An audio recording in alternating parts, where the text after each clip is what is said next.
warahmatullahi wabarakatuh.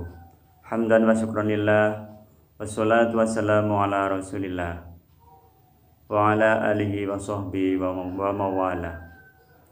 Anak-anak sekalian, selamat berjumpa kembali dalam program acara Cerita Berhikmah bersama keluarga besar Min 10 Magetan. Semoga acara ini menginspirasi kita untuk selalu berbuat baik di mana saja dan kapan saja, baik ketika kita diawasi oleh orang lain ataupun sedang sendiri. Anak sekalian, pada kesempatan kali ini Pak Guru akan mengambil sebuah judul cerita Raja Jadi Tukang Kebun. Anak sekalian, pada zaman dahulu ada seorang raja yang kaya raya, raja yang sangat termasyhur. Istana yang megah, dikelilingi oleh taman-taman yang indah. Rakyatnya hidup sangat makmur karena raja tadi memimpin dengan arif dan bijaksana. Namun belakangan ini raja sangat gelisah, raja sangat susah, tak tahu apa yang harus dilakukan. Dalam benak beliau, "Ya Allah, bukannya kami kurang bersyukur kepadamu, tapi aku ingin mengabdi kepadamu, aku ingin beribadah kepadamu." Akhirnya sang raja memanggil seorang pelayan. "Hei pelayan, tolong ambilkan aku pakaian. Ambilkan aku pakaian biasa, bukan pakaian kebesaranku." Akhirnya pelayan mengambilkan pakaian tadi. "Ini tuanku." Dalam benak pelayan tadi, ada apa ini? Raja tidak biasanya memakai pakaian seorang rakyat biasa. Akhirnya sang raja pun pergi meninggalkan kerajaan dan menyerahkan kerajaan tadi kepada Perdana Menteri. Raja tadi bernama Ibrahim bin Adham. Akhirnya Ibrahim bin Adham atau raja tadi berkelana entah kemana, tidak karuan tujuan. Akhirnya pada suatu hari bertemu seorang petani yang kaya raya, memiliki kebun yang sangat luas. Kebun tadi adalah kebun anggur. Akhirnya Ibrahim bin Adham atau sang raja tadi melamar untuk menjadi tukang kebun. Akhirnya oleh petani kebun tadi diterima dan bertugas untuk merawat dan memelihara kebun anggur milik petani tadi. Akhirnya sang raja setiap pagi pergi ke kebun, kadang membersihkan rumput, kadang mencangkul, kadang memupuk agar tanaman tadi hidup dengan subur. Itu semua dilakukan oleh sang raja atau Ibrahim bin Adham dengan penuh sukacita, karena inilah yang mereka inginkan.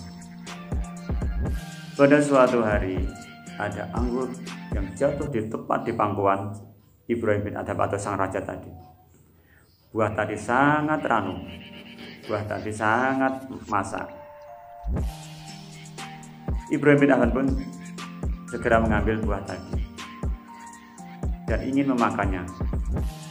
Kemudian tersentak, "Astagfirullahaladzim, kami di sini merawat dan tugas saya adalah merawat dan memelihara buah anggur. Kami tidak boleh memakan tanpa izin majikan saya." Akhirnya sang raja tadi pun tidak jadi memakan buah anggur yang jatuh tadi. Pada suatu hari, ketika Ibrahim bin Adham memanen buah anggur, datanglah pemilik kebun tadi. Akhirnya menyuruh Ibrahim bin Adham untuk mengambilkan.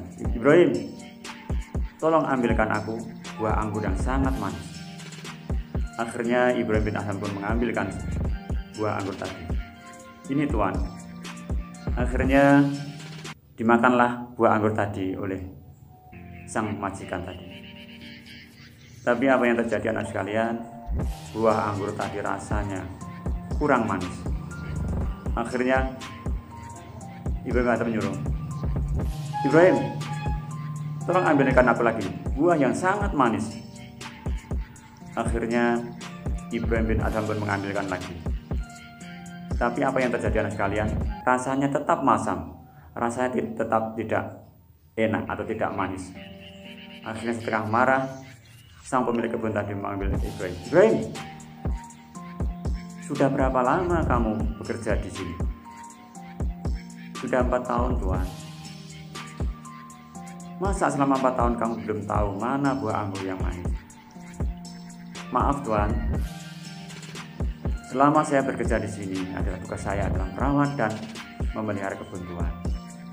Jadi kami tidak berani untuk memakan tanpa seizin Tuan. Alangkah terkejutnya anak sekalian, alangkah kagumnya sang pemilik kebun tadi mendengar jawaban Ibrahim bin Adham. Anak-anak sekalian, betapa mulianya Ibrahim bin Adham tadi. Meskipun dia tidak diawasi oleh majikan atau diawasi oleh orang lain, tapi dia merasa diawasi oleh Allah. Jadi anak sekalian, pelajaran yang dapat kita ambil dari cerita tadi, di antaranya yaitu 1. Kita harus selalu berbuat baik kepada siapa saja, baik kepada orang miskin ataupun orang yang kaya. Yang kedua, harta, tahta, dan kekayaan bukan ukuran untuk hidup bahagia. Tapi dengan ingat kepada Allah, dengan ibadah kepada Allah, kita akan menjadi tenang, menjadi tentram. Cara-cara untuk mendekatkan diri kepada Allah diantaranya itu atau mengingat Allah, yaitu dengan cara kita membaca Asmaul Husna, dengan cara mengaji, dengan cara kita belajar agama. Itu diantara salah satu cara kita untuk mendekatkan diri atau ingat kepada Allah. Yang ketiga, selalu berbuat baik di mana saja dan kapan saja, baik itu diawasi oleh orang lain ataupun ketika kita sedang sendiri. Demikian anak sekalian yang dapat kami sampaikan. Semoga bermanfaat bagi kita semua. Anak sekalian, marilah kita selalu berdoa semoga kita selalu diberi lindungan oleh Allah dengan keadaan seperti ini, dengan adanya virus corona ini. Semoga kita semua diselamatkan oleh Allah dan segera dicabut oleh Allah dari muka bumi ini, sehingga kita dapat bersama-sama belajar di madrasah tercinta Min 10 Magetan. Terima kasih. Wassalamualaikum warahmatullahi wabarakatuh.